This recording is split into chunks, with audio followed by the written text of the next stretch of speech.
professor Samuel, de Matemática 1, e hoje a gente vai dar continuidade às nossas aulas online via YouTube, né? Hoje o conteúdo vai ser sobre teoria elementar dos conjuntos. O que é que eu posso falar para vocês sobre como vai ser dada essa aula? Primeiramente, eu, assim como imagino vocês, não estou com a apostila 2 em mãos. Essa aula 4 é da apostila 2. Então, o que é que eu fiz? Eu peguei um aparato de tudo aquilo que pode vir a cair sobre conjunto. Esse slidezinho que eu fiz ele do zero e tem simplesmente tudo aquilo que pode ser cobrado sobre conjuntos. Aí vocês devem estar se perguntando, mas Samuel, isso daí não é mais para vestibular tradicional e tal?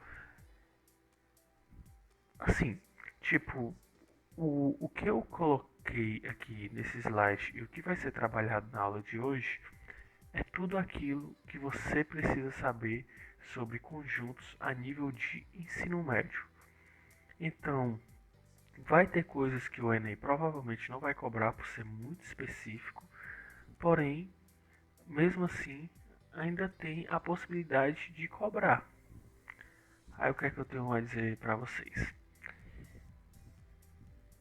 Dessa aula, o que vocês precisam saber é basicamente a base. Mas Samuel, que base é essa? É saber o que é um conjunto, algumas classificações de alguns conjuntos, saber ler conjuntos, saber o que são os elementos do conjunto, saber da a base das operações de conjuntos, entre outros fatores. É basicamente isso que você precisa saber para o Enem.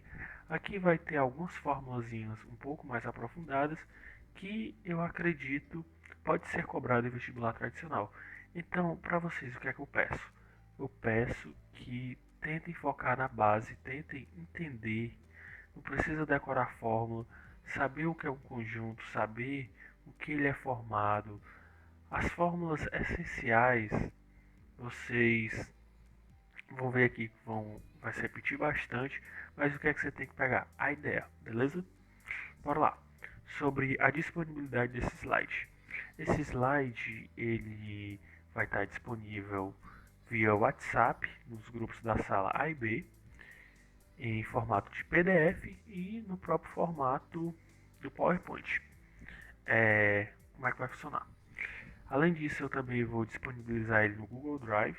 Caso vocês não saibam, a gente, professores, estamos enviando os materiais para o Google Drive. Outra coisa, em relação às questões. Como eu não tenho a disponibilidade da apostila 2, as questões que eu vou passar, o que é que eu vou fazer?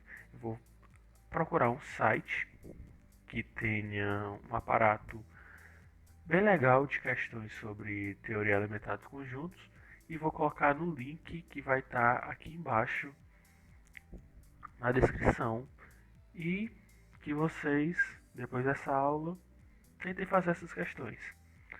Qualquer dúvida, manda mensagem com a fotinha da questão via WhatsApp que o mais cedo possível eu vou tentar responder, beleza? Pessoal, como é que tá funcionando? Eu montei aqui um setup um pouco diferenciado para gravar as próximas videoaulas. A webcam está sendo gravada pelo meu celular. Meu celular está aqui. Bem aqui, onde eu estou olhando, é a tela do meu notebook. Então, quando eu estiver dando aula, eu vou estar olhando para cá. Vai parecer meio estranho. De vez em quando eu vou dar uma olhada para ali. Ali eu conectei na TV, aí está mostrando o status da gravação. Como é que está gravado. Beleza? Então, bora começar. Aula 4, Teoria Elementar dos Conjuntos. Como qualquer aula presencial minha, eu gosto de começar a perguntar para vocês o que é determinada coisa. Beleza? O que é conjunto? Perguntar a vocês o que pode ser definido como um conjunto. O que é que se deve entender por conjunto? Conjunto, esse ideal de conjunto ele já tem sido trabalhado matematicamente desde épocas bem distantes, bem remotas, na Grécia Antiga, tal. Mas o que a gente tem de hoje como mecanismo de conjunto na atual matemática se deve a esse carinha, Georges Cantor. Não sei o que é que ele toca, mas não sei o que é que ele canta, né? Mas tá aí. E ele, para definir conjunto, ele usa a seguinte frase: a respeito de uma propriedade, ou seja, conjunto é uma propriedade característica de todos os números algébricos reais. Reais, a gente mais na frente vai dar uma aprofundada sobre esse conceito e ver que pode se expandir esse conceito de conjunto só trabalhar com números reais, mas você tem que levar em consideração que essa citação é de 1874, ou seja, de lá para cá a matemática evoluiu bastante. Então, simplificando, o que é um conjunto? O nome já fala, pela própria palavra, né? O próprio significado da palavra. O que é um conjunto? Conjunto é um aglomerado de elementos. Esses elementos podem ser numéricos ou não. Eu posso ter tanto um conjunto numérico, que é um conjunto numérico justamente formado por números, em que, por exemplo, eu posso formar um conjunto de números pares, ímpares, positivos, negativos, primos, entre outros. E eu posso ter também de elementos não numéricos. Como assim, Samuel? Conjunto. Conjunto de banho. Tem um conjunto de banho que a gente ouve falar, que é toalha de rosto, toalha de mão, toalha normal para o corpo. Conjunto de beleza, que é conjunto. Não sei se é conjunto de banho, é shampoo, essas coisas. Entendeu? É um conjunto de elementos. Ou seja, o que é conjunto? É um aglomerado de elementos. Podem ser números, podem ser letras do alfabeto, pode ser qualquer coisa. E isso o Enem pode trabalhar com vocês. Beleza? Mas, Samuel, essas coisas são dispersas? Se tu for olhar, qualquer coisa está num conjunto. Mas, como assim? Se eu pegar, por exemplo, esse fone ele está num conjunto de coisa eletrônica, beleza? Música, pronto. O fone está no conjunto de aparelho musical, aparelho de gravação, beleza? Expandindo, ele está no conjunto de objeto. Expandindo, ele está no conjunto de matéria. Entende? Então tudo vai estar no conjunto. Mas, Samuel, o que é que tem que esses elementos têm que ter para estar em determinado conjunto? Eles têm que ter uma característica específica, em que quanto mais comum for essa característica entre ambos, mais eles vão estar relacionados e em mais conjuntos eles vão pertencer. Não estou entendendo. Bora lá. Eu tenho um lápis, uma caneta e um rolo de papel higiênico. O que é que está mais em comum? O lápis e a caneta. O lápis e a caneta fazem parte do material escolar. Papel higiênico, material de limpeza. E os dois são materiais de uso humano. Entendeu? Então eu tenho que quanto mais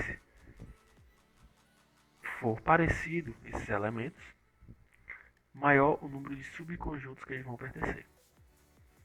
Como assim? Por exemplo, eu coloquei aqui o exemplo dos elementos que estão em cima de uma mesa. Nessa mesa aqui que eu coloco na foto, eu coloco prato, colher, faca, copo, guardanapo, beleza? Então eu tenho aqui o conjunto de elementos que estão em cima de uma mesa. Se eu tenho que esses elementos já têm uma característica comum, estão em cima da mesa. Mas eu percebo que tem alguns que têm características em comuns, mais em comuns que outros. E aí eles vão formar um subconjunto. Aqui no exemplo eu peguei justamente o subconjunto do talher. Os talheres. O que são os talheres?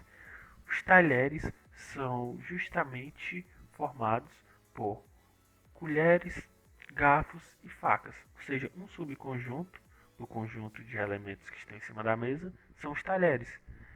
Mas dentro desses talheres eu tenho talheres com características específicas. Ou seja, um subconjunto disso é justamente os grafos. Entendeu? Então, quanto mais específico, quanto maior a característica comum que esses elementos possuem, maior o número de subconjuntos que eles vão estar pertencendo, ou seja, maior o número de subconjuntos que eles vão ter em comum. Beleza?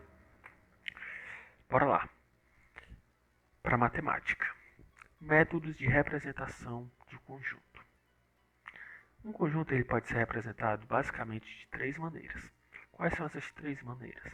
Eles podem ser, bora detalhar, eles podem ser por enumeração ou listagem. O que é a representação por enumeração ou listagem de um conjunto? É justamente passar por escrito aquele conjunto. Como é que é isso? Eu tenho, por exemplo, o conjunto de números pares. Beleza? Conjunto de números pares naturais. Peguei esse conjunto e vou fazer. Como é que eu vou representar ele na forma de enumeração ou listagem? Eu vou denominar esse conjunto de P, de par. Aí eu vou colocar P igual a... Aí toda vez eu tenho que abrir as chaves. O que é chaves? Chaves é justamente esse símbolozinho aqui. Eu vou ter que abrir a chave e colocar os elementos. Por exemplo, P, que é o conjunto de números pares, é igual a, abre chaves, naturais, né? 0, 2, 4, 6, 8, 10, reticência. Aí, fecha chaves. Ou seja, o método de enumeração por listagem segue essa norma. Eu vou ter a denominação do conjunto igual, abre chaves e coloco, eu enumero assim os elementos desse conjunto, depois fecha a chave. Aqui no caso a gente tem uma enumeração de conjuntos numéricos e aqui uma enumeração de elementos alfabéticos, beleza? Segundo método. O segundo método é pelo método da compreensão. Como é que eu represento o conjunto por meio do método da compreensão? O primeiro método a gente enumera. O segundo método, a gente, que é esse, a gente vai fazer o que? A gente vai dar um princípio formador daquele conjunto. Ou seja, uma propriedade característica desse conjunto. Como é que isso funciona? Primeira coisa, primeiro passo. Bora trabalhar com o exemplo anterior. Números pares naturais. Eu quero os números pares naturais. Qual é? A primeira coisa que tem que fazer é determinar o universo que esses elementos estão. Qual é o universo que eles estão? Naturais. Números naturais. Mas eu quero saber quais números? Os pares. Então eu tenho uma característica. Então, o que é que eu posso fazer? Eu quero saber os números pares que estão naturais. Eu determinei o universo, números naturais, e a característica, números pares. Então, esse método ele só vai organizar as ideias. Bora lá. Outro exemplo aqui que eu dei. Eu tenho um conjunto universo, números inteiros. Beleza? Meu universo aqui vai ser com números inteiros. Propriedade característica é que esse conjunto ele é denominado de A. Os elementos x dele vão ter que ser obrigatoriamente maior ou igual a 1 e menor ou igual a 5. Então, a minha conclusão é que esse conjunto vai ser formado pelos elementos 1, 2, 3, 4, 5. Essa conclusão aqui está sendo colocado a representação na forma de listagem. E como é a forma do método de compreensão? É justamente o que? Eu tenho um conjunto A, aqui é a formulazinha geral. Eu tenho um conjunto A, fórmula geral do método de compreensão. Denominação do conjunto, chamei de A, igual, abre chaves. Aí eu tenho o universo que os elementos pertencem. Nesse caso, os elementos, que é representado por x, pertencem aos números inteiros, que é representado por c. Aí, barrinha, tal que agora eu tenho a característica que esses elementos têm que ter. E os elementos têm que ser maior ou igual a 1 e menor ou igual a 5. Beleza? Então, esse é o jeito de representar o meu método da compreensão. Aí tu fica assim, né? Que tipo, o método da compreensão ele gera a conclusão, que é um tipo de enumeração, enquanto a enumeração pode gerar também um método da compreensão, ou seja, um gera o outro, um gera o outro, beleza? A questão pode te dar um método da compreensão e quer a enumeração, ou pode te dar a enumeração e pedir um método da compreensão, beleza? E o que é que rege isso? Uma característica que esses elementos têm dentro do universo deles. Bora lá. O outro método, que é o que a gente mais usa na resolução de questões matemáticas, é por meio do diagrama de Venn Euler. A gente só chama de diagrama de Venn, em que é basicamente o que? Eu vou fazer uma figura geométrica, em que essa figura geométrica geralmente é uma elipse, em que o que tiver dentro da elipse, por exemplo, eu fiz uma elipse, aí essa elipse eu vou dizer que comporta os elementos do conjunto A, beleza? Então, tudo aquilo que tiver dentro da elipse vai pertencer ao conjunto A e tudo aquilo que tiver fora não vai pertencer ao conjunto A. Eu coloquei os exemplozinhos aqui. O primeiro conjunto eu chamei de A e disse que os elementos dele é 1, 3, 6 e 9. O segundo conjunto eu chamei de B e disse que os elementos é X, Y, Z. Aí como é que se faz a representação desses dois conjuntos por meio do diagrama de Euler? É basicamente o que? Eu faço a elipse, digo aquela elipse é para A e aquela elipse é para B. Aí eu coloco o que for de A vai estar dentro da elipse de A, o que for de B vai estar dentro da elipse de B. Isso daqui. Aí pronto. O que é de A está dentro da elipse de A, o que é de B está dentro da elipse de B. Bem de boa. Aí eu pergunto, o X ele pertence ao conjunto A por meio desse método de representação? Não. O X, como você pode ver, ele se encontra fora daquilo, fora da figura geométrica que representa A. Ou seja, o X não pertence ao conjunto A. Beleza? Aí aqui, vamos lá. Classificação dos conjuntos numéricos. Eu tenho o quê? Eu tenho que os números em si, eles são classificados em diversos níveis de acordo com as suas características. Bem igual aquela ideia que eu falei no início da aula. Em que eu tenho a base dos números. É justamente os números naturais. O que são os números naturais? Os números naturais são aqueles números que são inteiros, maiores ou iguais a zero. Pronto, números naturais são números inteiros, positivos, por isso maior ou igual a zero. Aí no caso aqui a gente tem um exemplo. Eu coloquei números naturais, que são representados pela letra N, é igual a 0, 1, 2, 3, 4, 5, 6. Entende? São números inteiros, maiores ou igual a zero. Aí eu tenho o que é esse asteriscozinho aqui que fica em cima do N. Toda vez que eu tiver esse asterisco ele representa o quê? Que aquele conjunto não possui elemento nulo, ou seja, que aquele conjunto não possui o elemento zero. No caso aqui a gente percebe, nesse conjunto de números naturais eu não tenho a presença do elemento zero. Então, a simbologia conjunto com asterisco, o nome do conjunto com asterisco, significa que esse conjunto possui apenas elementos não nulos, ou seja, não possui zero. Basicamente isso. Aí agora a gente tem os números inteiros. Os números inteiros são representados pela letra Z. Como é que a gente faz para decorar? Zinteiro. Zinteiro. Em que eles são basicamente o quê? São os números positivos e negativos, incluindo o zero, que não possuem casas decimais. O que são as casas decimais? São justamente, por exemplo, uma casa decimal é 0,1. O 1 pertence à primeira casa decimal. 0,56. O 6 pertence à segunda casa decimal. Então, os números inteiros são basicamente, simplificando, são os números que não possuem vírgula em sua constituição. Ou seja, não tem casas decimais. Podem ser positivos, negativos e também inclui o zero. Aí aqui o exemplo que eu dei. O Z, que são os números inteiros, vai desde o infinito, negativo, aí menos 3, menos 2, menos 1, 0, 1, 2, 3, até o infinito positivo.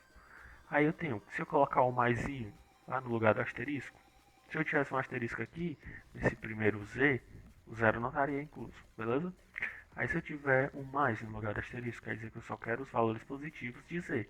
Vai 0, 1, 2, 3, 4, 5, 6. Se eu tiver um menos de negativo, significa que eu só quero os valores negativos de z.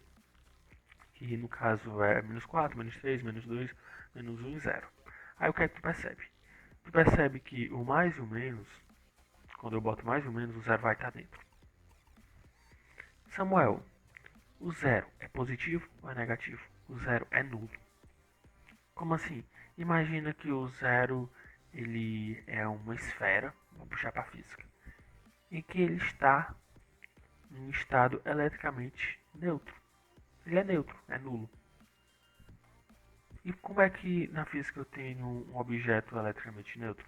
Que a quantidade de prótons seja igual à quantidade de elétrons. Ou seja, o zero ele tem tanto positivo quanto negativo. Ou seja, ele está incluído tanto no positivo quanto no negativo. Beleza? É um jeito bem de boa para lembrar. Próximo conjunto numérico são os números racionais. Números racionais. Só pela palavra você já percebe uma coisa. O que são os números racionais? São os números que seguem a uma razão, que seguem a uma lógica. Explique-se aí, Samuel. Os números racionais são basicamente aqueles que a gente consegue saber qual é o final do número. Como assim? Vou explicar aqui com uns exemplos para ver se vocês entendem. Exemplo número 1.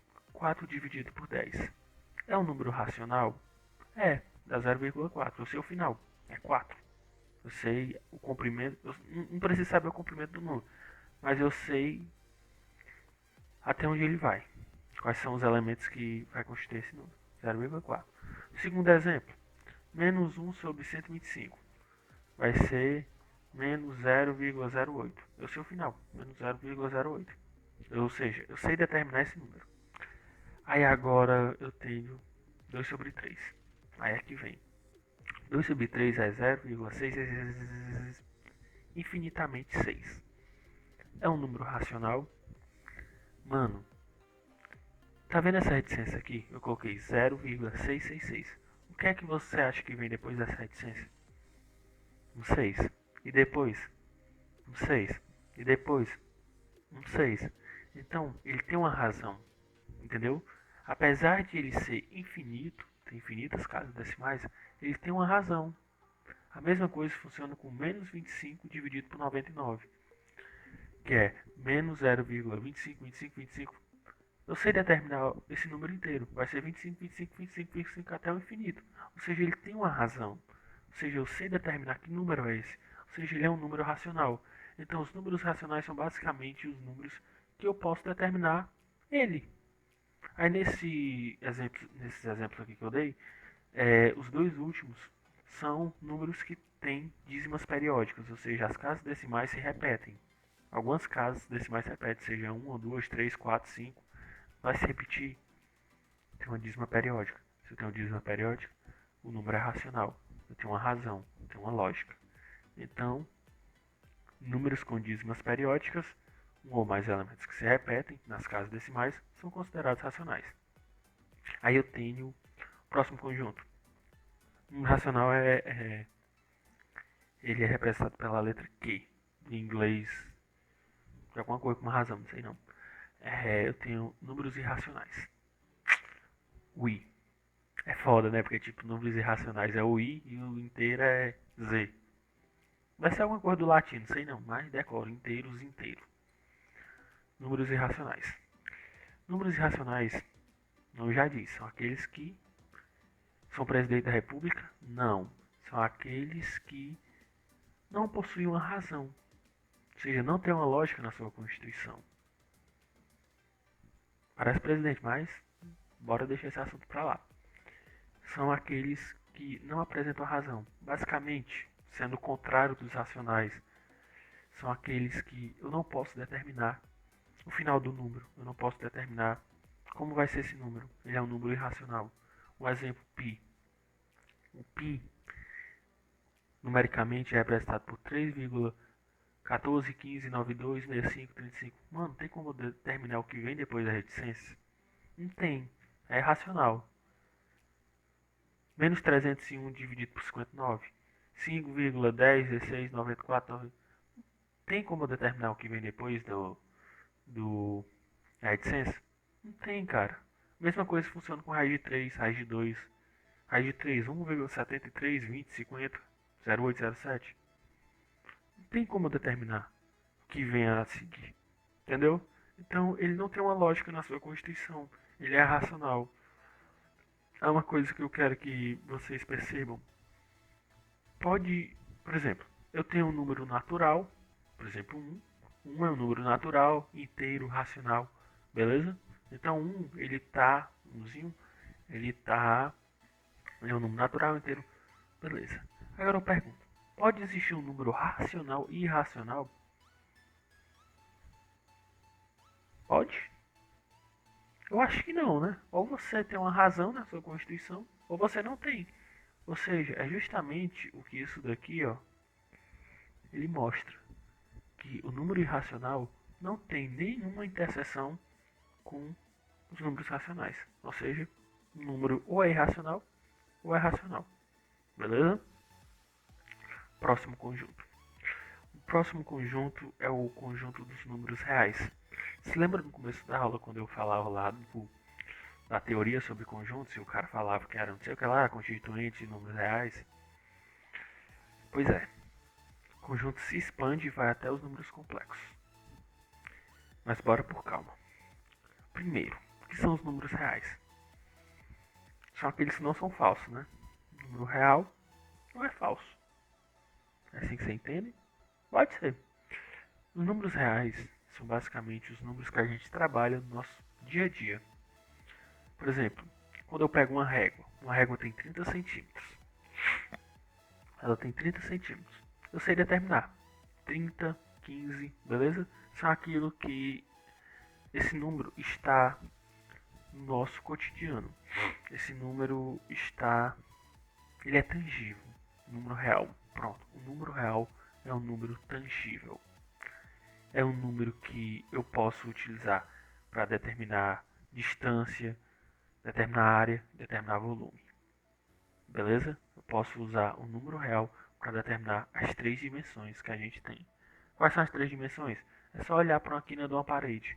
O x, o y e o z. Então, os números reais eles conseguem determinar as capacidades, as unidades de medida das três dimensões x, y, z. Ou seja, são número real, ele se encontra na nossa dimensão e é utilizado para determinar tudo aquilo que é tridimensional. Beleza? Basicamente isso. E pronto. O que é que eu coloquei aqui? Nesse panorama, sua principal característica é possuir uma parte imaginária nula. Que porra é essa? Opa, não sei nem se pode falar palavrão. Que bagulho é esse? Mano, uma coisa que vocês vão estudar em números complexos. Qualquer número no universo, seja ele real ou imaginário, real ou imaginário, ele vai ter uma formulazinha que vai constituir ele. Que é justamente essa formulazinha aqui.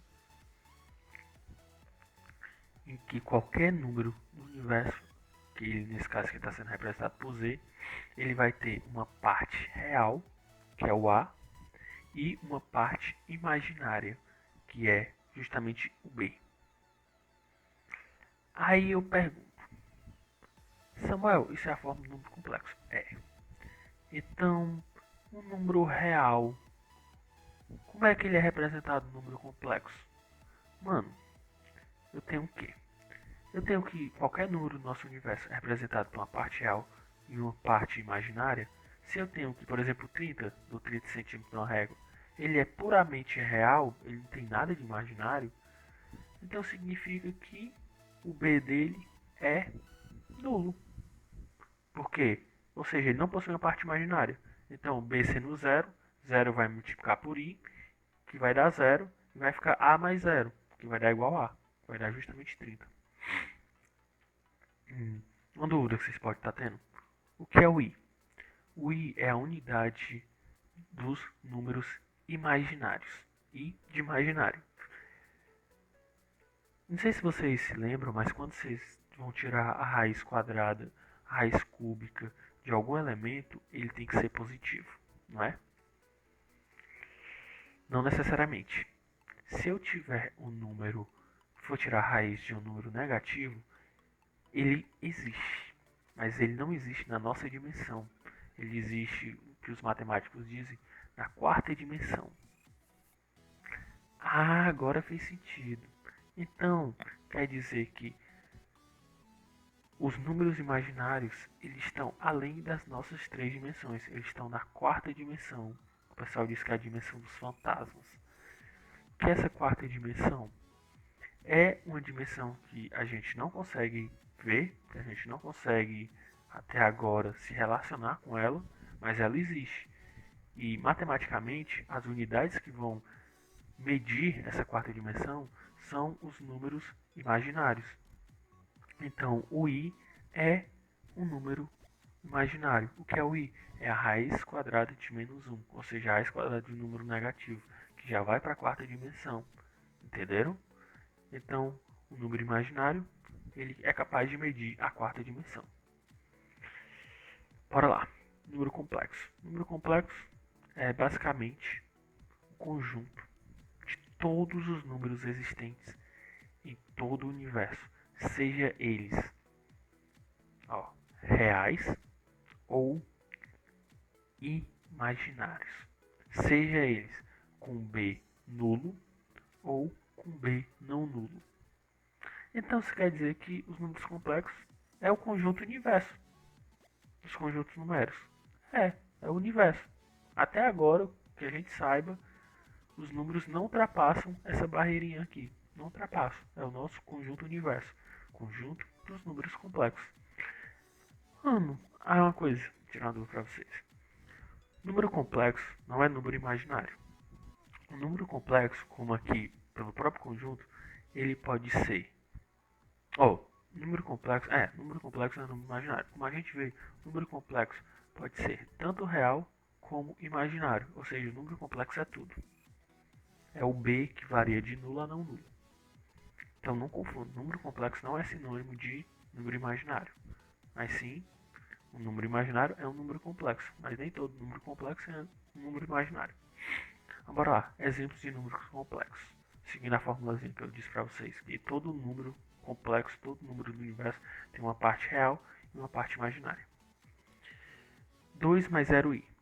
Se eu tenho 0i, ou seja, se eu tenho um b igual a zero, quer dizer que a parte imaginária dele é nula, ou seja, ele não é imaginário, ele é puramente real. Então, eu vou considerar simplesmente a parte real.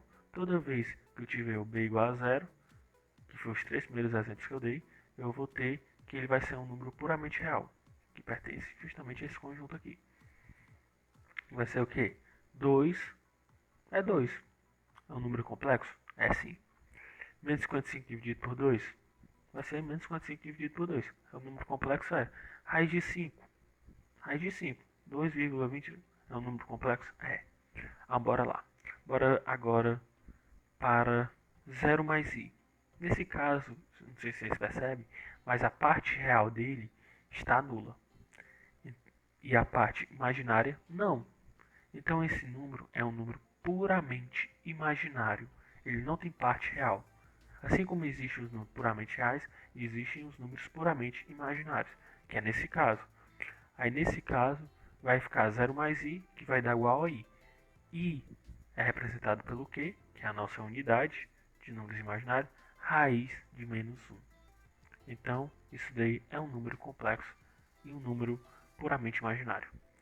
Bora pegar agora um número imaginário e real, ou seja, um número que nem é puramente um, nem puramente o outro, é uma mistura. É o z. o Z é esse número. No caso, a gente usa módulo de Z porque é uma maneira que a gente tem de calcular ele. Beleza? O Z, eu tenho que esse Z tem uma parte real 3 e uma parte imaginária 4. De acordo com a fórmula para determinar o módulo de Z, a gente vai ter que elevar a parte real, somar mais a parte... a gente vai ter que elevar ao quadrado a parte real e somar com a parte imaginária também ao quadrado. É um Pitágoras. Para determinar o módulo de Z, a gente vai fazer um Pitágoras com a parte real, com a parte imaginária, e como é um Pitágoras, depois tira a raiz quadrada de tudo isso. Aí a gente vai ter que o módulo de Z vai ser 3 parte real ao quadrado, vai dar 9, mais parte imaginária ao quadrado, vai dar 16, e o i, que é menos 1 ao quadrado, vai dar 1. Aí vai ficar 9 mais 16 vezes 1, que vai dar 16 vezes 1, mais 9, 25. Aí a raiz de 25, 5. Ou seja, esse número aqui, o módulo desse número, o módulo de Z, é 5. Então, esse número que nem é puramente nenhum nem outro, ele é um número complexo, com parte imaginária e com parte real. Beleza? Aí entra a questãozinha que vocês confundem muito nas questões. Uma dúvida constante. O que é pertence e não pertence? O que é está contido, não está contido? E o que é contém e não contém? Primeiramente, o que eu quero que vocês dividam na cabeça de vocês. Uma coisinha. Uma coisinha que eu quero que vocês entendam. Primeiro, bora dividir esses 3 símbolozinhos em 2 categorias. A categoria do pertence e a categoria do está contido e contém. O pertence é uma relação. Se vocês retornarem um vídeo e olhar, eu falo até pertence está contido naturalmente, porque eu aprendi isso daqui. O pertence, ele é a relação de um elemento com um conjunto. Se eu tenho uma relação de um elemento com um conjunto, eu só posso aplicar pertence ou não pertence. Vê se vocês entendem. Eu tenho o conjunto de materiais que está no meu estojo escolar. Suponhamos que eu tenho um estojo escolar. Aí tem caneta, lapiseira, borracha, apontador, tudo. Eu tenho o quê? Eu tenho que uma lapiseira pertence ao meu conjunto escolar? Pertence. Ou seja, é um elemento, lapiseira, com um conjunto escolar. Eu tenho que uma torradeira pertence ao meu conjunto escolar? Não, faz nem sentido. Uma torradeira está no meu conjunto escolar. Então, tenho que o elemento torradeira não está, ou seja, não pertence ao meu conjunto escolar. Aí eu tenho que o meu conjunto de higiene bucal pertence ao meu conjunto escolar? Eu estou fazendo a relação de um elemento com um conjunto ou estou fazendo a relação de 2 conjuntos? Uma relação de 2 conjuntos. Então, pertence já não entra aí. É o que a gente vai ver mais na frente. Mas bora detalhar os exemplos. Eu tenho o quê? O exemplo aqui que eu dei é um conjunto denominado de A. Em que os elementos dele vai ser 2 entre chaves, uma coisa que vocês confundem muito mesmo. Os elementos aqui de A vai ser basicamente o quê? Os elementos de A vão ser 1 é o elemento de A. Quando tu for olhar um conjunto, tem que esquecer essa chave aqui, tem que esquecer a chave da extrema esquerda com a chave da extrema direita. Tu esquece ela, porque essas chaves só são para delimitar o conjunto. Então, os elementos vão ser 2 entre chaves. Ou seja, o elemento vai ser 2 entre chave, 4 e 8 entre chaves. Esses são os elementos. Beleza? O elemento 2 tá aqui dentro? Tá não. Mas Samuel, eu não tenho aqui o 2. Não, esse elemento é 2 entre chaves. Já é outro elemento, não é 2. Bora lá, ver se entenderam. Pertence relação de elemento com conjunto. O elemento 1 pertence ao conjunto A? Pertence, está aqui ele. O elemento 1 entre chaves pertence ao conjunto A? Não pertence. Eu só tenho um elemento 1, não tenho um elemento 1 entre chaves. O elemento 2 pertence ao conjunto A? Não. Eu não tenho um elemento 2, eu não tenho 2 solto. Só tenho 2 entre chaves, então não pertence. Enquanto o elemento 2 entre chaves pertence ao conjunto A. Beleza? É só isso, é só raciocinar um pouquinho que sai de boa. Bora lá. Agora, bora para está contido, não está contido, contém, não contém. Se pertence a uma relação de um elemento com um conjunto, então essas duas últimas relações vai ser a relação de conjunto com conjunto. Conjunto com conjunto. Como assim, Samuel? Está contido e não contém. Primeiro eu vou dar logo um exemplo, já eu faço a diferenciação deles. Que é a relação de conjunto com conjunto. Beleza, bora retornar ao nosso exemplo. Eu tenho um conjunto de material escolar.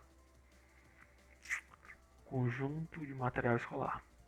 O meu conjunto de material escolar está contido no meu conjunto de objetos pessoais. É uma relação de conjunto com conjunto.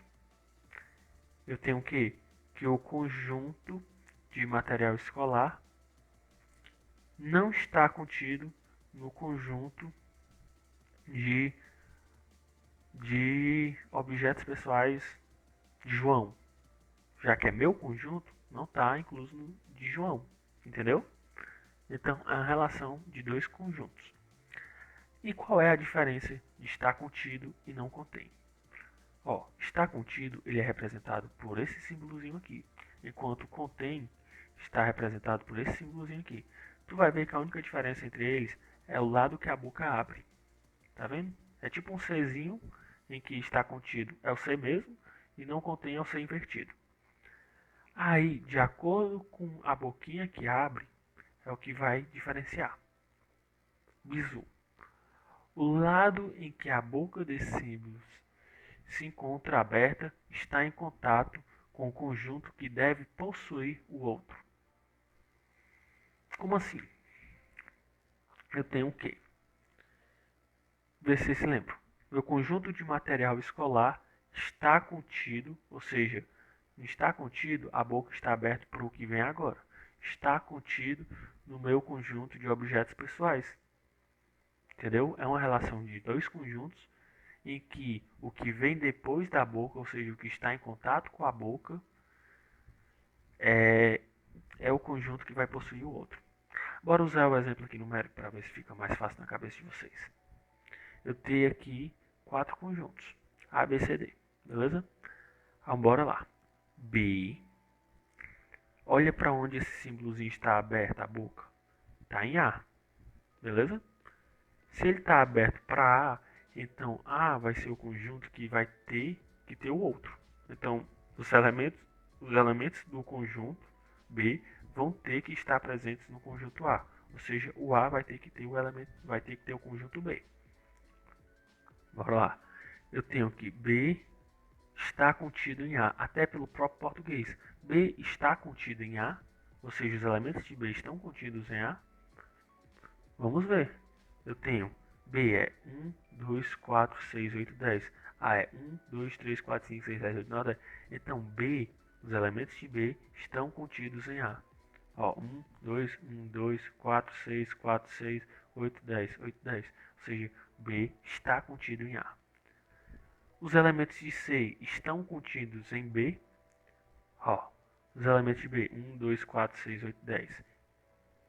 São esses. Os elementos de C são 1, 3, 6, 9. Os elementos de C estão contidos em B. Eu tenho 1. Eu tenho 3. Putz. Em B, que é o elemento que tem que conter tudo, não tem 3. Então, C não está contido em B. Eu tenho um elemento de C que não tem em B. Entendeu? Próximo.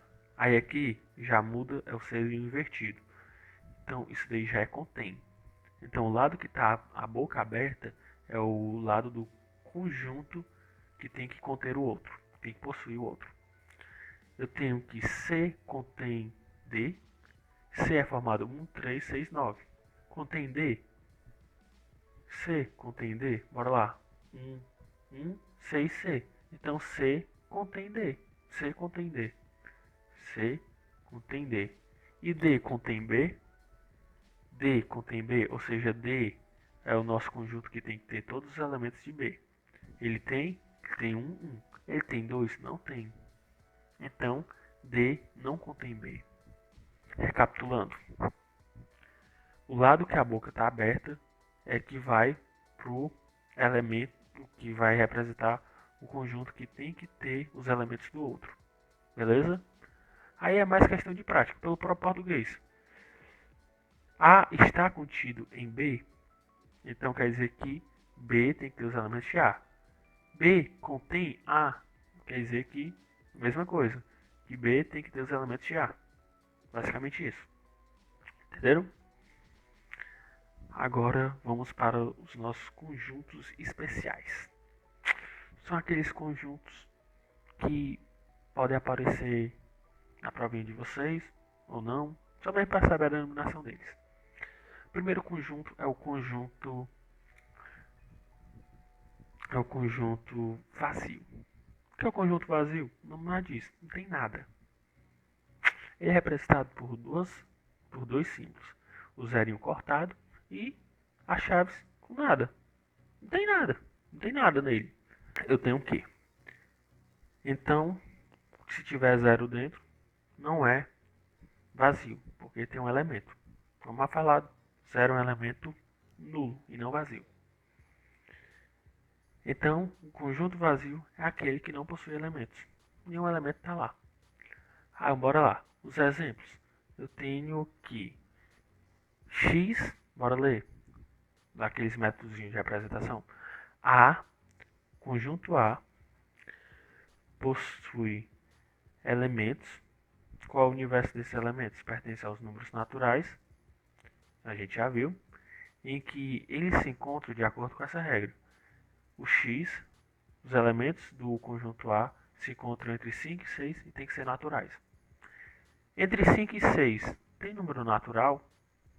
Não pode contar 5 e 6, não tem igualzinho aqui. Tem, mano. Número natural, 1, 2, 3, 4, 5, 6. Entre 5 e 6 não tem número natural. Ou seja, é um conjunto vazio. Bora lá. Entre o segundo exemplo, B. O B é um conjunto que vai ser formado por números reais, em que tem como regra de formação x ao quadrado mais 3 é igual a zero. Se eu passar o 3, ó, se eu passar o 3 para cá, ele vai ficar negativo. Aí eu vou ter desculpa. Se eu passar o x para cá,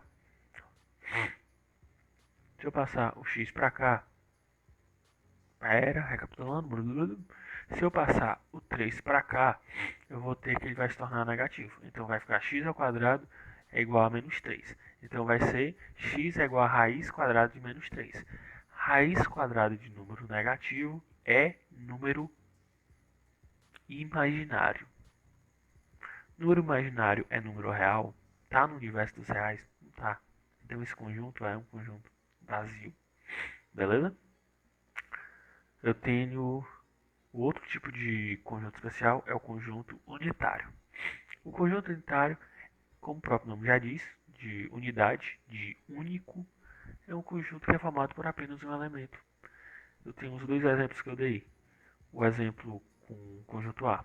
A é um conjunto que tem elementos pertencentes aos números naturais, em que os elementos dele são maiores do que 9 e menores ou iguais a 10.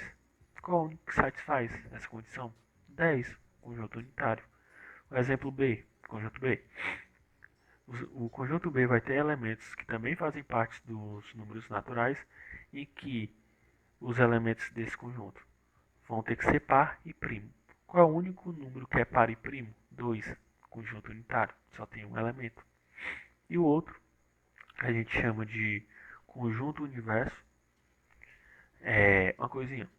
Não confundir conjunto universo com conjunto infinito. Beleza? São duas coisas diferentes. O conjunto infinito é um conjunto que não tem fim. Se eu pegar, por exemplo, o conjunto dos números pares, vai ser 2, 4, 6, 8, 10, blá blá blá blá blá blá. Então, ele não tem fim. O conjunto universo ele também não tem fim, mas ele vai englobar todos os elementos. Samuel, aqui eu representei com números inteiros, mas são todos os elementos. Tendo caso decimal ou não, sendo real ou não. O conjunto universo dos números são o quê? Os números complexos. Entendeu? Então o conjunto universo nos números é justamente o universo que ele se encontra, ou seja, os números complexos. Ou seja, possui todos os elementos.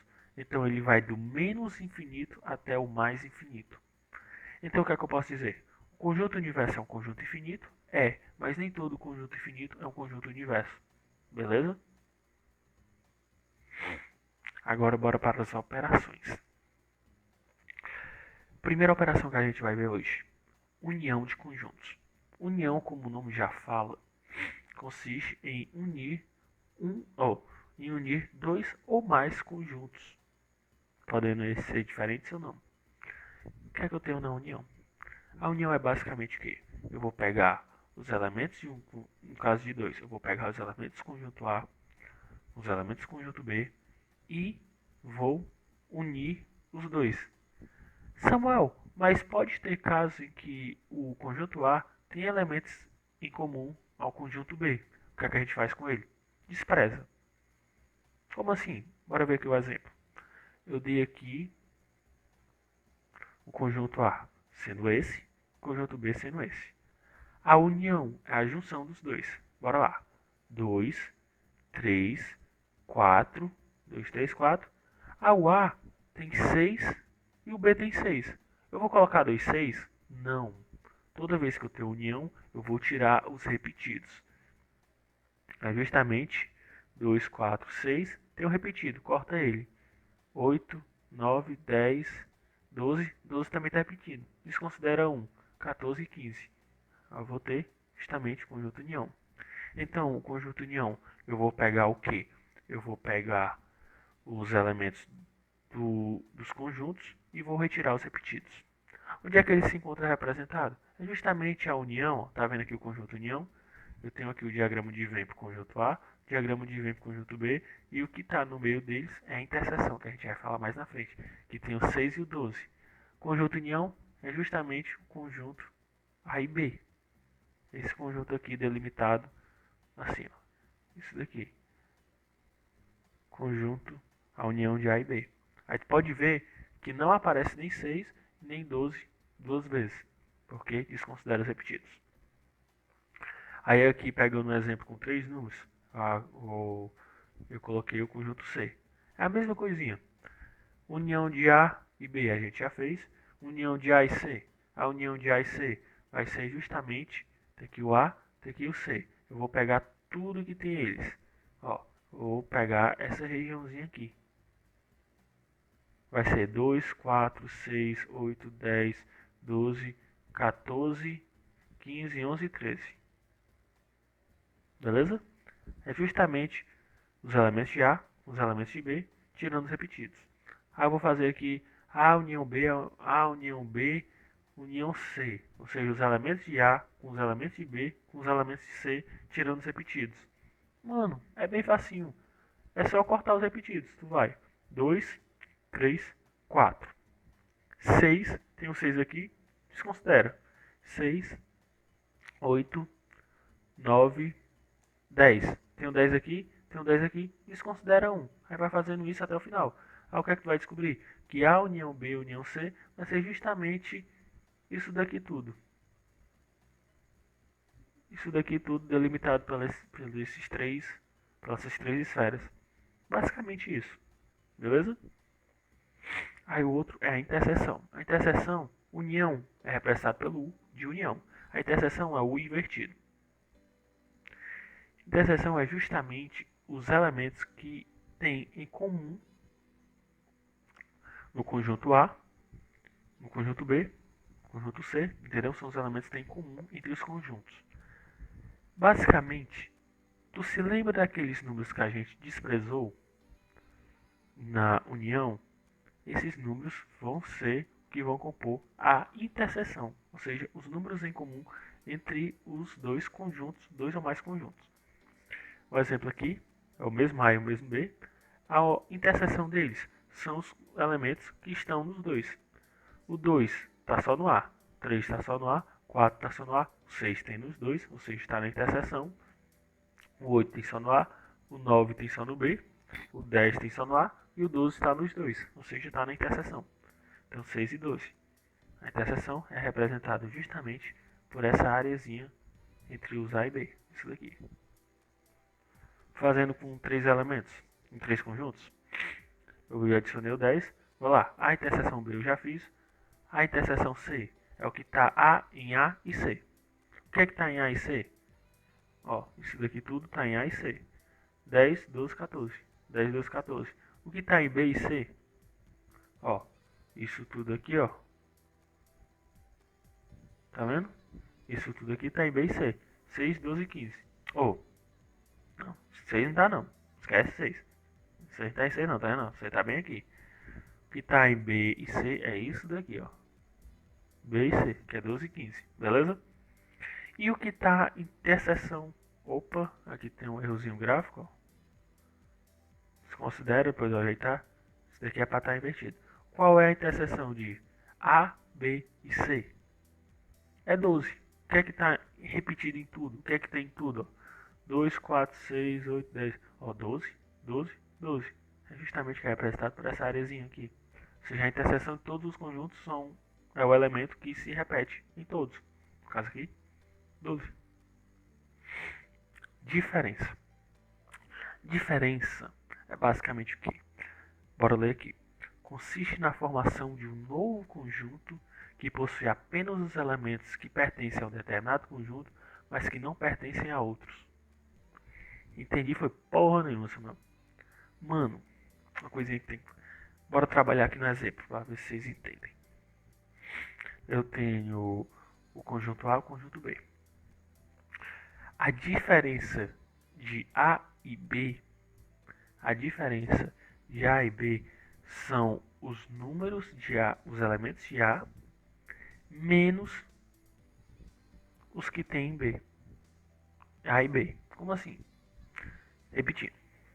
A diferença de A e B são os elementos de A menos os elementos que estão em A e B. Como assim?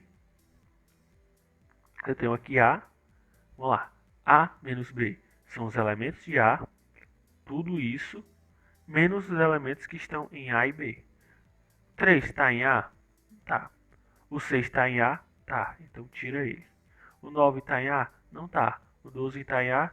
Tá. Então tira ele. O 15 está em A? Não tá. Então vai ficar 2, 4, 8, 10 e 14. 2, 4, 8, 10 e 14. Beleza? Aí uma coisa tem que se tocar. B menos A é outra coisa. O que é B menos A? São os elementos de B, agora é isso daqui, ó. Menos os elementos que tem A e B. Ou seja, menos a interseção de A e B. Que é justamente o que? 3. 3. Ó, faz o mesmo esquema. É esse daqui, menos o que está nos dois. Então 3. Aí eu tenho 6. O 6 está em A. Corto 6. Aí eu tenho que o 8 não está em B, o 10 não está em B, o 12 está em B. Então corta o 12. Vai ficar 3, 9, 15. 3, 9, 15. Então, basicamente, o que é a diferença? A diferença de A e B é os elementos de A menos a interseção de A e B.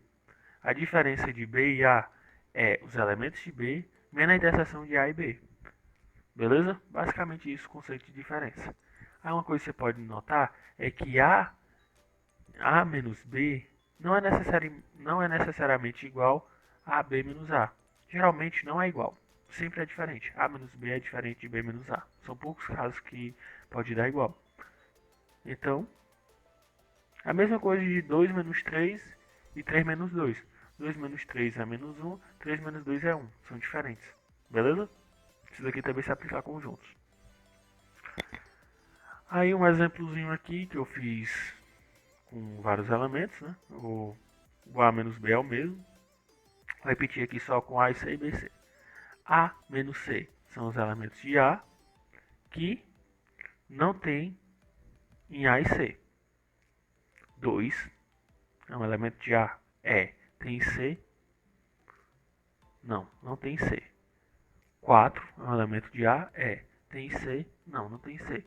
6 é um elemento de A, tem 6 em C? Não tem C. 8 é um elemento de A, tem C? Não tem C. Agora 10, 12, 14, 10, 12, 14 tem C. Desconsidera todos. A menos C, 2, 4, 6, 8. B menos C. B menos C, os elementos de B, menos o que tem na interseção de B e C. Olha lá. 3 tem C? Não tem. 6 tem C? Não tem. 9 tem C? Não tem. Agora 12 e 15, 12 e 15 tem. Desconsidera eles. A menos B é igual a 3, 6, 9. Aí vocês fazem. Só seguir essa lógica para tudo. Aí agora eu tenho a diferença de A menos B menos C. Aí você me pergunta, puta que pariu, agora fudeu. Mano, bora usar a matemática. Bora isolar para trabalhar essa diferença. O que é que a gente faz? Por exemplo, se eu tenho 4 menos 1 menos 2. Na matemática, o que a gente faz? A gente resolve, por exemplo, 4 menos 1, 3. Menos 2, 1. Ou seja, a gente resolve passo a passo. A gente faz dois elementos se tornarem um e depois diminui com outro elemento. É o que eu fiz aqui. Vocês vão perceber que A menos B menos C pode ser resolvido de três formas. Primeira forma é isolar A menos B. Eu tenho que A menos B. Bora lá. Aí, essa fórmula assim vai ficar A menos B menos C. A menos B vai ser o quê? Como a gente já descobriu no exemplo anterior. 2, 4, 8, 10, 14. A menos B. Se tu voltar no slide, a gente já fez ele. 2, 4, 8, 10, 14. Menos C. C. 10, 11, 12, 13, 14, 15. Aí vai ser o que? Eu tenho que diminuir. Ou seja, eu tenho que o quê? Eu tenho que pegar esses elementos e retirar os que tem aqui. Vai ficar 2, não tem 2 aqui, 4, não tem 4 aqui, 8, não tem 8 aqui, agora tem 10 e 14 aqui. 10 e 14 aqui. Então, A menos B menos C vai ser 2, 4 e 8. Beleza? A outra forma, eu isolei menos B menos C. Aí, quando eu isolo eles, pela distributiva vai ficar A é igual a menos, aí abre parênteses, B mais C. Por quê? Porque para eu dar isso, eu tenho que fazer o quê? O menos. Menos B, menos C. Aí dá isso. Samuel, e o que é B mais C no conjunto? É justamente união desses dois conjuntos. Eu tenho que A menos B união C. Vamos lá. A é 2, 4, 6, 8, 10, 12, 14. Beleza. Menos B união C. A gente já fez anteriormente isso. E dá isso daqui. Aí o que, é que a gente vai fazer? A gente vai pegar esses elementos aqui e vamos tirar os que estão aqui, ou seja, os repetidos, os que são da interseção dele. 2, não tem 2 aqui. 4, não tem 4 aqui. 6, tem 6 aqui, então corto 6. 8, não tem 8 aqui. 10, tem 10 aqui, tem 12 aqui e tem 14 aqui. Então vai ficar 2, 4, 8, no mesmo esquema. Aqui, mesmo esquema. Eu vou isolar A menos C menos B. Vai ficar A menos C, primeiro eu resolvo A menos C, depois eu vou tirar de B.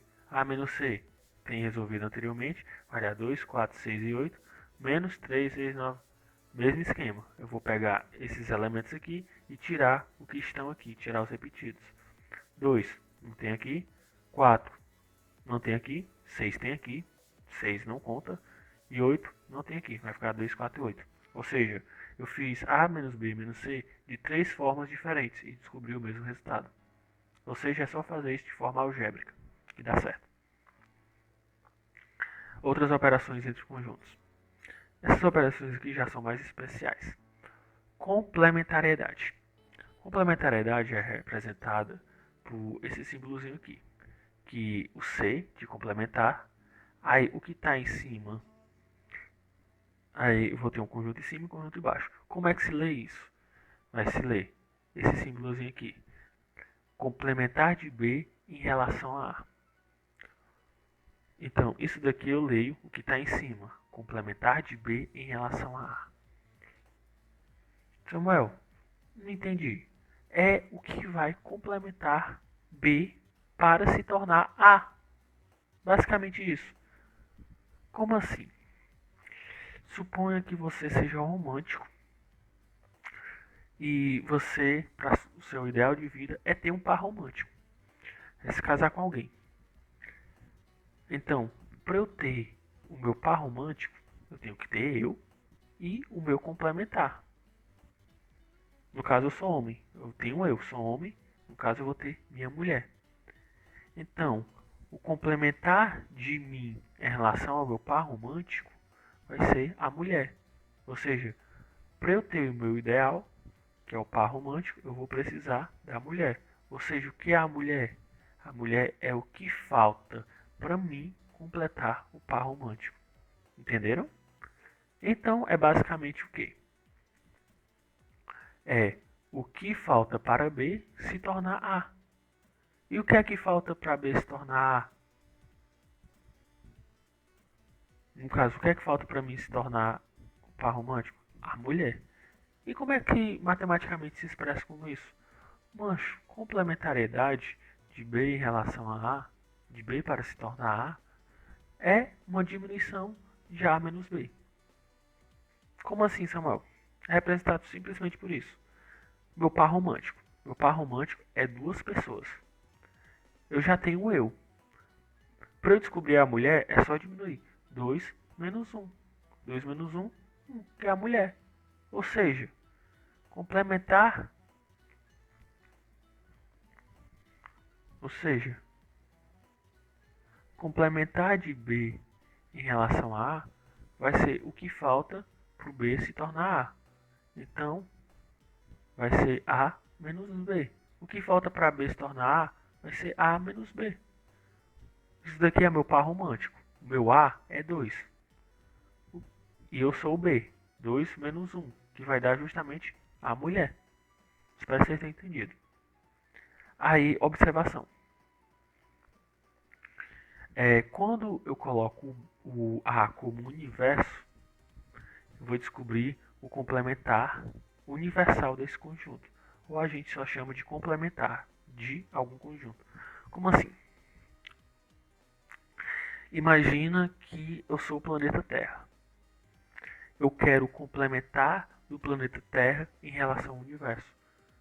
O que é que falta para complementar o planeta Terra para formar o universo? Os outros planetas, os outros sistemas, entendeu? As outras vias, entendeu? Bora usar a Via Láctea. Eu tenho a Via Láctea. Aí eu quero saber o complementar da Via Láctea para formar o universo. São as outras vias que a gente às vezes que a gente nem sabe quais são ainda, a maioria. Entendeu? Então, quando eu trabalho com o universo, quando eu coloco o universo para ser o meu total, eu vou chamar o meu resultado de complementar daquilo. Complementar universal ou só o complementar. Complementar da Via Láctea, o resto dos sistemas. Aí como é que eu represento esse complementar universal? É ou o nome do conjunto com um tracinho em cima ou um tracinho aqui de lado. A representação aqui, A, tracinho de lado, o conjunto tracinho de lado, é igual complementar de A em relação ao universo, que vai ser o menos A. No caso aqui, a gente pode colocar o A como a Via Láctea e o U de universo mesmo. Espero que vocês tenham entendido. Basicamente, complementar Basicamente, complementar é aquilo que falta para se tornar algo. Entendeu? Agora, propriedade distributiva. Propriedade distributiva é basicamente um método que vai combinar as operações de união e interseção. A voz já está falhando um pouquinho. São altas horas da madrugada aqui. Falei demais hoje. Mas bora lá tentar terminar esse vídeo. De um jeito que vocês entendam. A propriedade distributiva é um mecanismo matemático que a gente vai utilizar operações de união e interseção. Basicamente é o que? É uma forma para decorar. Basicamente isso. São duas formas que descobriram que eram assim e quer que você decore. Basicamente isso. Aí, quais são as duas propriedades distributivas que a gente tem? Essa primeira aqui e essa segunda aqui. Qual é a primeira propriedade? Que a interseção de B união C vai ser igual a interseção de B a Bora ler de novo. Eu tenho a primeira propriedade distributiva. Eu tenho o quê? Eu tenho que a interseção de A e B união C vai ser igual a união de A interseção B com A interseção C. Bora testar? Bora. Eu dei esses três conjuntos aqui. Conjunto A, B e C. Tem o quê? Conjunto A vai ser 1, 3, 5. Aí, interseção da união de B e C. A união de B e C vai ser 1, 2, 5. Não, 1, 2, 3, 5, 7, 8. 1, 2, 3, 5, 7, 8. Beleza? Fazer agora do outro lado. A interseção B. A interseção de A e B vai ser 1 e 5. Os elementos estão no 2. 1 e 5. 1 e 5. E união de A interseção C. A interseção C. O que é que está em A e C? Só o 3. Só o 3. Aí eu tenho o quê? Eu tenho que isso daqui vai ser igual a isso, de acordo com a propriedade distributiva. Então aqui, a interseção de 1, 3, 5. Qual é a interseção de 1, 3, 5? É os elementos que estão nos dois conjuntos aqui. 1, 1, 3, 3, 5, 5. São os elementos que eles têm em comum. 1, 3, 5. E agora a união de 1, 5, 3, 1, 3, 5. Então a propriedade distributiva está correta. A outra é simplesmente o inverso. Eu tenho o quê? Eu tenho que a união, o conjunto A em união com o conjunto B, interseção C, vai ser igual à interseção do conjunto A união B com o conjunto A união C. Bora lá testar. A vai ser 1, 3, 5. União da interseção de B e C. Qual a interseção de B e C? Quais são os elementos que estão tanto em B como em C? Putz, tem nenhum. Então, conjunto vazio. A união B vai ser os elementos que vai ser a união de A e B tirando os repetidos. 1, 3, 5, 7. 1, 3, 5, 7. Aí, interseção A união C, os elementos de A e C tirando os repetidos. 1, 2, 3, 5, 8. 1, 2, 3, 5, 8. Aí eu tenho que a união de do conjunto 1, 3, 5 mais o vazio é ele mesmo, 1, 3, 5. Então, e a interseção desses dois conjuntos vai ser: o que é que tem em comum nesses dois conjuntos? Os dois têm 1, os dois têm 3, os dois têm 5, mas só isso. O resto é tudo diferente. Então, 1, 3, 5. Ou seja, essa propriedade distributiva está ok. Só a mesma propriedade de se decorar. Diferença simétrica. A diferença simétrica é uma operação matemática em que ela é representada pelo delta, que é o triângulozinho. Ou seja, a diferença simétrica de A e B vai ser A delta B, beleza? Aí eu tenho que ela vai ser o quê? Representa entre os conjuntos A e B um terceiro conjunto que possui elementos que pertençam a um único conjunto. Se eu fosse vocês, eu pularia isso e ia logo para o número de elementos de um conjunto, porque isso com certeza não vai cair no Enem. Mas, como eu sou professor e eu tenho que dar isso de um jeito mais simples. A diferença simétrica equivale o quê? A união de ambas as diferenças. Vocês se lembram que eu falei que A menos B não é necessariamente igual a B menos A? Geralmente não é. Então a diferença simétrica é justamente a união de A menos B com B menos A. Isso é uma diferença simétrica. Eu tenho o quê?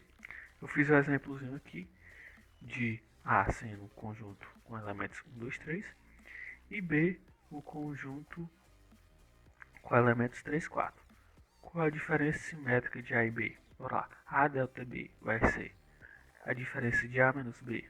A menos B vai ser o que? Os elementos de A menos os elementos de A interseção B. Vamos lá. Tem o que? A tem um elemento 1, 1. Tem um elemento 2, 2. Tem um elemento 3. Mas o 3 se repete. Então papoca. A menos B vai ser 1 e 2. União de B menos A vai ser o que? Os elementos de B que não estão em A. 3 está em A? Tá. 4 está em A? Não tá. 4. Então a diferença simétrica vai ser a união disso. 1, 2, 4. Diferença simétrica de A e B, 1, 2, 4. Agora é fácil, né? Bem fácil de entender. Bora lá. Agora, os números de elementos de um conjunto. Eu posso determinar os números de elementos de um conjunto. Eu posso determinar os números de elementos de um conjunto? Posso. Como é que ele é representado? O número de elementos de um conjunto é basicamente n, abre parênteses, nome do conjunto, fecha parênteses. Quando eu tenho essa notação, é os números de elementos do conjunto, nesse caso do conjunto A. Aí eu tenho o quê? Como determinar os números de elementos do conjunto A união B? Mano, essa fórmula é muito de boa. É só tu lembrar o que é união. O conceito de união é tu juntar dois conjuntos, ou seja, o número de conjunto de A com o número de conjunto de B, tirando o que se repete, ou seja, a interseção dos dois. Números de conjuntos de A interseção B. É só lembrar o conceito. Eu tenho o que? Eu coloquei o exemplo aqui de A e B com o A com os elementos A, B, C, D e B com os elementos C, D, E, F, G. Em que bora lá, bora usar a fórmula. O número de elementos de A união B vai ser o que? Vai ser o número de elementos de um com o número de elementos de outro menos os repetidos. O número de elementos de A vai ser igual a 4 mais os números de elementos de B, que vai ser igual a 5, menos os números de elementos repetidos, que no caso aqui é C e D, que é igual a 2. 4 mais 5, 9, menos 2, 7. É verdade isso? Bora ver. Aqui eu esqueci o N. Aqui foi erro de digitação. A união B vai ser igual a B, C, D. Ó, C, D. Se tu ver, repete, corta ele. É F, G. A, B, C, D, F, G. Que vai dar 7 elementos. Então, bate. Isso daqui, pessoal, só lembrando, esse N aqui não conta. Porque isso daqui quer dizer número de elementos. Mas no caso aqui ele está mostrando o conjunto. Aqui eu fui digitei errado. Eu vou ajeitar isso daí. Aí agora, depois de ter visto tudo isso, depois de entender o que é um conjunto, depois de entender o que é um conjunto, quais são os tipos de conjunto numérico que a gente tem, quais são as operações que eles têm, eu fiz um aparato geral das relações dos conjuntos numéricos. Como assim, Samuel? Isso daqui representa basicamente todos os conjuntos numéricos e as suas relações. O que é que eu percebo? Que, de acordo com aquela simbologia que a gente viu, n está contido em z, os números naturais estão contidos nos números inteiros, que estão contidos nos números racionais, que estão contidos nos números reais, que estão contidos nos números complexos. Vocês concordam comigo? Sim. Aí eu tenho o quê? Eu tenho que I está contido nos números, os números irracionais estão contidos nos números reais, que estão contidos nos números complexos. Isso é outra conclusão que eu chego. Outra coisa, que os números reais são formados pela união dos números irracionais com os números racionais. Outra conclusão que eu chego. E a última, que a interseção dos números racionais com os números irracionais é nula. Então, generalidade dos conjuntos numéricos. Basicamente isso, que números naturais estão contidos, números inteiros que estão contidos nos números racionais, que estão contidos nos reais, que estão contidos nos complexos. Números irracionais estão contidos nos reais, que estão contidos nos complexos. E a interseção dos números racionais com os irracionais é nula, ou seja, não existe um número racional e irracional ao mesmo tempo, enquanto a união dos números racionais com os números irracionais vai dar justamente o conjunto dos números reais. E aqui, para finalizar, noção de subconjunto. O que é um subconjunto? Subconjunto é basicamente um conjunto dentro de outro.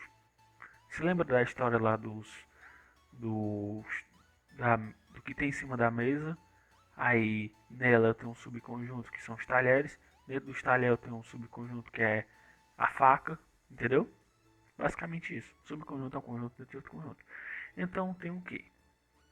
Eu tenho que, se um subconjunto é um conjunto que está dentro de outro, então necessariamente um subconjunto de alguma coisa tem que estar contida nela.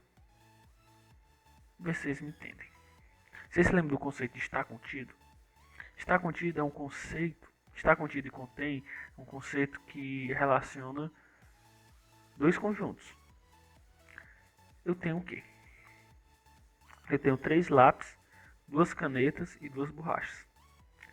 Então, dentro do meu estojo escolar. Tenho o quê?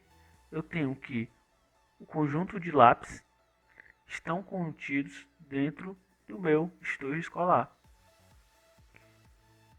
Então o conjunto de lápis é o subconjunto dele. Entendem? Aí agora, vocês entenderam isso? Então, necessariamente, um subconjunto ele tem que estar contido no conjunto maior. Do mesmo jeito que o conjunto maior tem que conter o subconjunto. Isso é lógico, entendeu? É basicamente isso. Repetindo, para fixar. Um subconjunto tem que estar contido no conjunto maior, que ele é subconjunto, e o conjunto maior tem que conter o subconjunto. Isso é o básico. Um exemplo aqui. Bora dar um exemplo. Por exemplo, eu tenho as 3 canetas no meu estojo. Supondo que eu tenha 4 canetas minhas. 3 estão no estojo e uma não está no estojo. O conjunto de canetas é um subconjunto do estojo. Eu tenho 3 no estojo e uma não. É? Não. Mesmo que eu tenha 3 canetas no estojo, eu tenho 4, cara. Uma tá fora. Então o conjunto de canetas não é subconjunto do estojo. Bora usar números. Tem o quê? Olha, meu Deus, esqueci de terminar. Tem o quê? Aquele ali é basicamente o que eu falei, mas só dar um exemplozinho aqui. Eu tenho um conjunto A, que é 1, 3, 5, 7, 9. Tenho um conjunto B, que é 1, 3, 6, 9. E eu tenho um conjunto C, que, somente para diferenciar, que pertence aos números naturais e que os elementos dele são ímpares. Vai ser 1, 3, 5, 7, 9, beleza? Até o infinito. Eu tenho o quê? Eu tenho o quê? Que A é um subconjunto de C. Aqui eu fiz o diagramazinho bem direitinho. O A é 1, 3, 5, 7, 9. 1, 3, 5, 7, 9. O A é um subconjunto de C, que são os números ímpares. Se tu for olhar, ó, 1 é ímpar, 3 é ímpar, 5 é ímpar, 7 é ímpar, 9 é ímpar. Pelo próprio diagrama tu vai perceber que o A ele tá todinho dentro, ó. 1, 3, 5, 7, 9, ele tá todinho dentro do conjunto de números ímpares, que é C. Agora, B é um subconjunto de C. B tem 1, 3, 6, 9. Mano, B tem 6, que é par. O 6 aqui que é par, ele está fora de C. Se ele está fora de C, B não é subconjunto de C. É o mesmo esqueminha da caneta. Mesmo que eu tenha 3 canetas dentro do estojo e uma fora, o conjunto de canetas não está contido no conjunto de estojo. Ou seja, não é subconjunto. Beleza? E é basicamente, percebe-se que B possui pelo menos um elemento que não pertence a C. É aquilo que a gente viu. Sendo assim, B não é um subconjunto de C. Basicamente isso. E, para finalizar, propriedades de inclusão. O que é a inclusão? É a relação entre dois conjuntos, em que um está incluso em outro. Ou seja, o subconjunto está incluso no conjunto. É justamente a relação desses dois conjuntos em que um está incluso em outro. Eu tenho que essa inclusão de um subconjunto estar em outro tem 5 características básicas.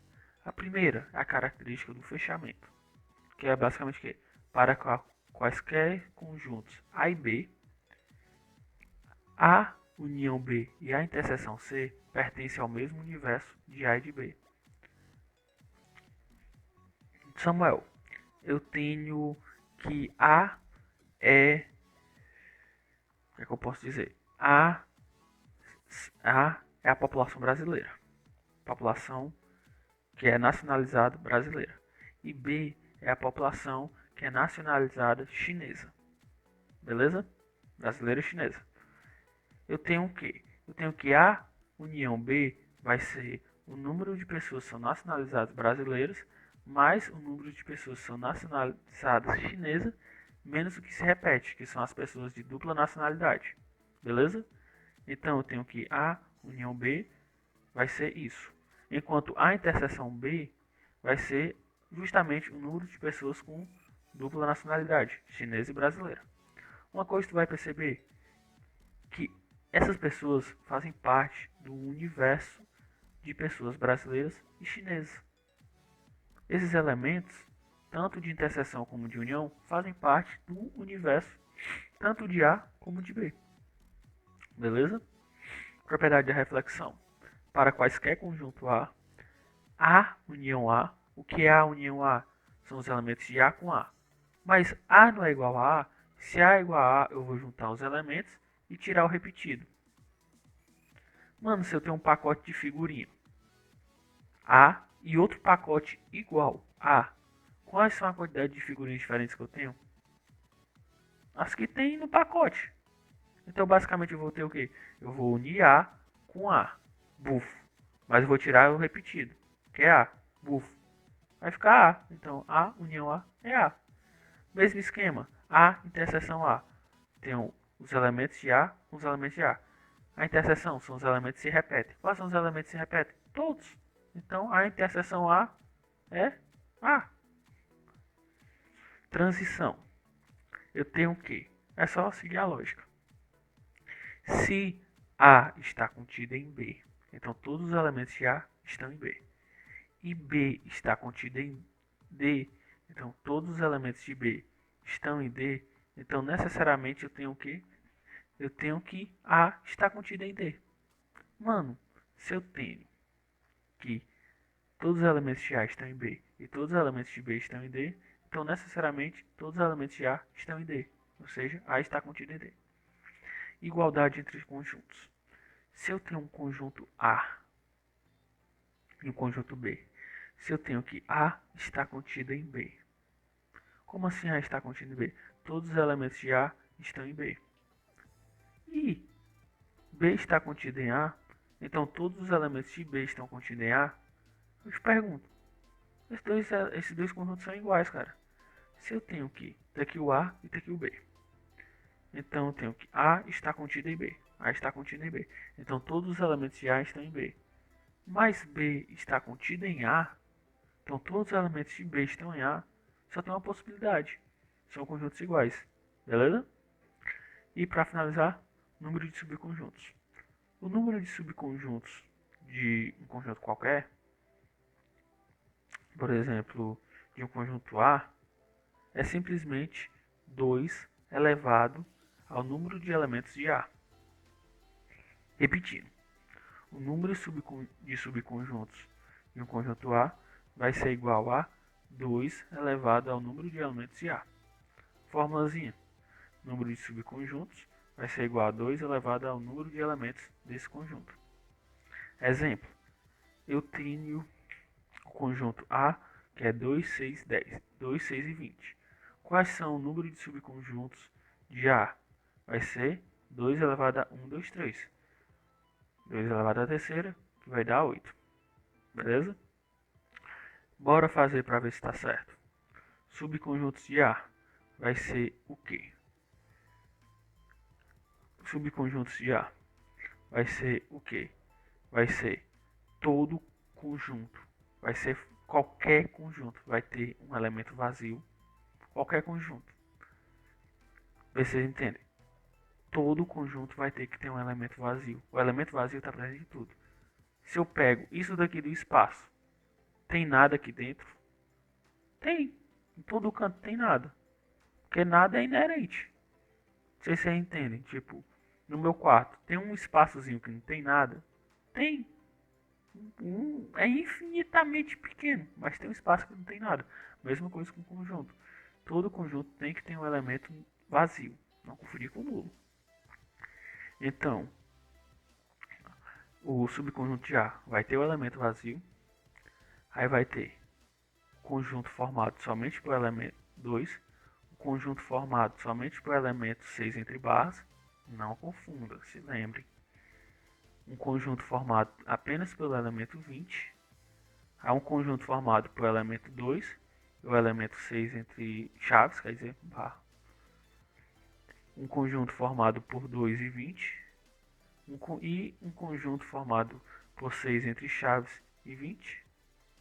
E um conjunto formado por tudo, que é justamente o próprio A. Contando, o número de subconjuntos de A vai ser 1, 2, 3, 4, 5, 6, 7, 8. Beleza? É basicamente isso. Resumindo aqui, o número de subconjunto de A vai ser 2 elevado ao número de elementos de A. Aí quando tu vai fazer a distribuição de quantos subconjuntos tu pode ter, tu vai descobrir exatamente isso. É isso, pessoal. Muito obrigado pela atenção de vocês. E queria ter uma conversinha séria com vocês antes de terminar a aula, que é em relação a essa última frasezinha aí. Como vocês podem ver, a frase "fique em casa", né, que está sendo bastante transmitida, vinculada aos diversos meios de mídia social. Que essa frase, vocês não têm ideia, até eu também não tenho ideia da importância que ela se faz, principalmente no atual cenário brasileiro, cara. Não só a questão de ficar em casa, mas sim de se isolar socialmente no âmbito físico para tentar diminuir os índices de transmissão dessa doença. Cara, no dia que eu tô gravando isso, fiquei, fiquei simplesmente chocado. O Brasil, com uma população 7 vezes menor que a China, está com o dobro de mortes por Covid-19. Isso é alarmante, cara. E o único jeito de mudar esse panorama é justamente mudando as nossas escolhas individuais, vendo que não se trata de uma brincadeira e vendo que isso pode acontecer com nós e com aqueles que estão próximos a nós. Beleza? Então era isso que eu queria falar. Muito obrigado pela atenção e até a próxima aula, pessoal.